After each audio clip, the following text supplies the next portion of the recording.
अस्सलाम वालेकुम dear students, उम्मीद है आप सब लोग खैरियत से होंगे। स्कोप साइंस एकेडमी में मैं आपके साथ Mohammad Imran.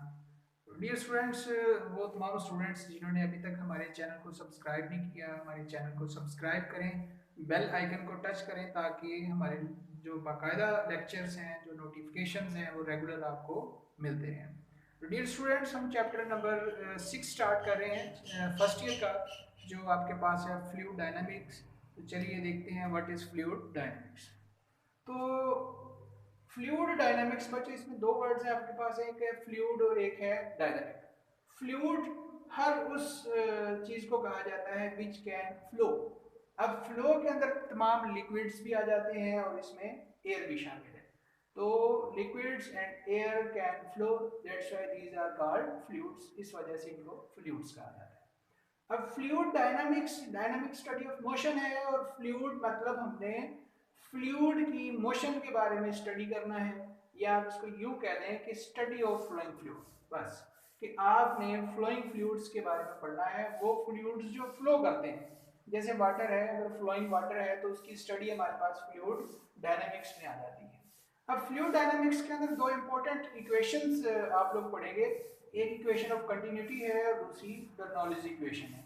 Equation of continuity के अंदर आप कंजर्वेशन ऑफ मास को प्रूव करेंगे, और बर्नौलीज इक्वेशन के अंदर आप कंजर्वेशन ऑफ एनर्जी को प्रूव करेंगे। तो ये दो बहुत important conservations, conservation of mass और कंजर्वेशन ऑफ एनर्जी, ये दोनों हमने दो इक्वेशंस, इक्वेशन ऑफ कंटिन्यूटी और बर्नौलीज इक्वेशन के अंदर हमने डिस्कस करने हैं। तो बच्चों, विस्कस ड्रैग और विस्कोसिटी, स्टोक्स लॉ, इसके बारे में थोड़ा बहुत हमें नॉलेज है, लेकिन अब इसको बाकायदा देखते हैं कि what is drag force, what is viscosity, what is Stokes law, इस सब के बारे में हम वन बाय वन डिस्कस करते हैं। सबसे पहले तो विस्कोसिटी को डिफाइन करते हैं कि हमारे पास जो विस्कोसिटी है, इस विस्कोसिटी को कैसे डिफाइन करेंगे। That is frictional effect between different layers of flowing fluid. जब फ्लूइड फ्लो करता है तो फ्लो करते हुए जाहिर सी बात है उसकी जो डिफरेंट लेयर्स हैं, वो डिफरेंट लेयर्स आपस में रब करती हैं। तो उन लेयर्स के दरमियान जो फ्रिक्शनल इफेक्ट होगा उसी को हम क्या कहेंगे, विस्कोसिटी का नाम देंगे। इसके अलावा डेफिनेशन और भी आप कर सकते हैं कि एक जो फ्लूइड की लेयर है उसको दूसरी लेयर के ऊपर स्लाइड करने के लिए जितनी फोर्स की जरूरत होगी, इसको भी विस्कोसिटी का हम नाम देते हैं। मतलब मीन के how much force is required to slide one layer of flowing fluid over the other, कि एक लेयर को दूसरी लेयर के ऊपर स्लाइड करने के लिए जितनी फोर्स की जरूरत है वो हमारी विस्कोसिटी कहलाएगी। So measure of force required to slide one layer of liquid over another, that is called viscosity। ये इसकी दूसरी डेफिनेशन आ गई। तो विस्कोसिटी को ईटा से रिप्रेजेंट किया जाता है, इस वर्ड को ईटा पढ़ा जाता है, और इसका जो यूनिट है हमारे पास वो है किलोग्राम पर मीटर पर सेकंड, और इसका जो डायमेंशन है वो है ml-1t-1। ये बच्चों इसका डायमेंशन आ गया। अब फ्लूइड्स की अगर हम बात करते हैं बच्चों, तो फ्लूइड्स के अंदर आप देखेंगे वाटर हमारे पास फ्लूइड है, मिल्क हमारे पास फ्लूइड है। इसी तरह से अगर हम टार की बात करते हैं, टार भी हमारे पास फ्लूइड है, वो भी फ्लो कर सकता है। हमारे पास जो हनी है ये भी फ्लूइड है। तो ये तमाम हमारे पास फ्लूइड्स हैं, लेकिन इनमें जो डिफरेंस है वो क्या है। देखिए, वाटर कैन इजीली फ्लो, पानी जो है वो बहुत आसानी के साथ फ्लो कर जाता है। लेकिन अगर हम हनी की बात करते हैं तो हनी इजीली फ्लो नहीं करता, वो थोड़ा हार्डली फ्लो करता है। तो इसमें डिफरेंस क्या चीज़ है, डिफरेंस है बच्चों इनकी विस्कोसिटी के अंदर। देखें, वो लिक्विड्स जो इजीली फ्लो कर जाते हैं उनकी उनकी विस्कोसिटी जो है वो स्मॉल होती है, लेस कोफिशिएंट ऑफ विस्कोसिटी होती है, वो कम विस्कस होते हैं, उनका गाढ़ापन बहुत कम होता है। इसी तरह से अगर हम टार की बात करते हैं या हम हनी की बात करते हैं, तो दे कांट फ्लो इजीली, तो वो इजीली फ्लो नहीं कर सकते। रीज़न क्या है, वो बहुत ज़्यादा गाढ़े होते हैं, मतलब उनकी विस्कोसिटी बहुत ज़्यादा होती है।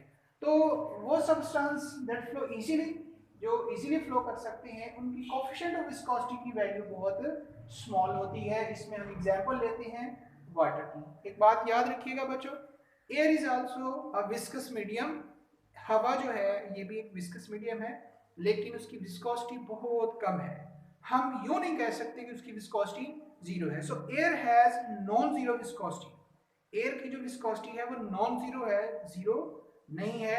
एयर भी हमारे पास एक विस्कस मीडियम है। आगे चल के इसके बारे में थोड़ा सा डिस्कस करते हैं।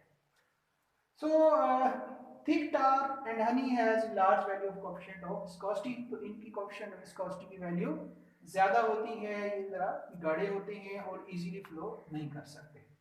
अब ड्रैग फोर्स की तरफ आते हैं। सो देखिए, अक्सर आप लोगों ने ऑब्जर्व किया होगा कि जब हम पानी के अंदर मूव करते हैं, स्विम करने की कोशिश करते हैं, तो फ्लूइड जो है वो हम पे फोर्स लगाता है, ठीक है, हमारी मोशन के अगेंस्ट फोर्स लगाता है। ऑपोजिट फोर्स उसे कह सकते हैं आप, रिटार्डिंग फोर्स उसको आप कह सकते हैं। या यूं देखें कि जब हम अक्सर गाड़ी में सफर करते हैं और विंडो से ऐसे हाथ बाहर निकाल के देखते हैं, तो एयर जो है वो हमारे हाथ को इस तरह से पीछे पुश करता है। इट्स मीन एयर जो है वो हमारे हाथ के ऊपर रिटार्डिंग या ऑपोजिट फोर्स लगाता है। उसी ऑपोजिट फोर्स की वजह से, उसी रिटार्डिंग फोर्स की वजह से हमारा हाथ पीछे की तरफ मूव करता है। और जितनी ज्यादा हम फोर्स अप्लाई करते हैं उतनी ही ज्यादा ये रिटार्डिंग फोर्स होती है। इसी रिटार्डिंग या ऑपोजिट फोर्स को ड्रैग फोर्स का नाम दिया जाता है। डिफाइन इसको कैसे करेंगे? So force experience by an object while moving in a viscous medium. जब भी कोई ऑब्जेक्ट, जब भी कोई बॉडी जो है ये विस्कस मीडियम के अंदर मूव करेगी, तो जो ऑपोजिट फोर्स होगी, जो फोर्स उस पर लगेगी, जो उसकी मोशन को स्टॉप करने की कोशिश करती है या स्लो डाउन करने की कोशिश करती है, that is called drag force. इसको ड्रैग फोर्स कहा जाता है। तो स्टोक्स ने जो ला दिया था, that is only for spherical bodies. इसने सिर्फ स्फेरिकल बॉडीज के लिए अपना जो ला इंट्रोड्यूस करवाया था, जिसमें इसने कहा था drag force is directly proportional to speed of object. जितनी ज्यादा स्पीड होगी ऑब्जेक्ट की, उतनी ही ज्यादा ड्रैग फोर्स होगी। जैसे जैसे स्पीड बढ़ेगी वैसे वैसे ड्रैग फोर्स भी इंक्रीज होगी। तो यहाँ से प्रोपोर्शनल का साइन हम खत्म करते हैं। एफ डी ड्रैग फोर्स को रिप्रेजेंट कर रहा है।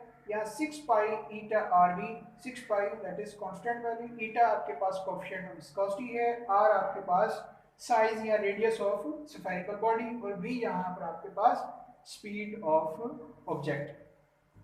तो ड्रैग फोर्स किन फैक्टर्स पे डिपेंड कर रहा है? एक तो विस्कोसिटी, दूसरा रेडियस, तीसरा स्पीड।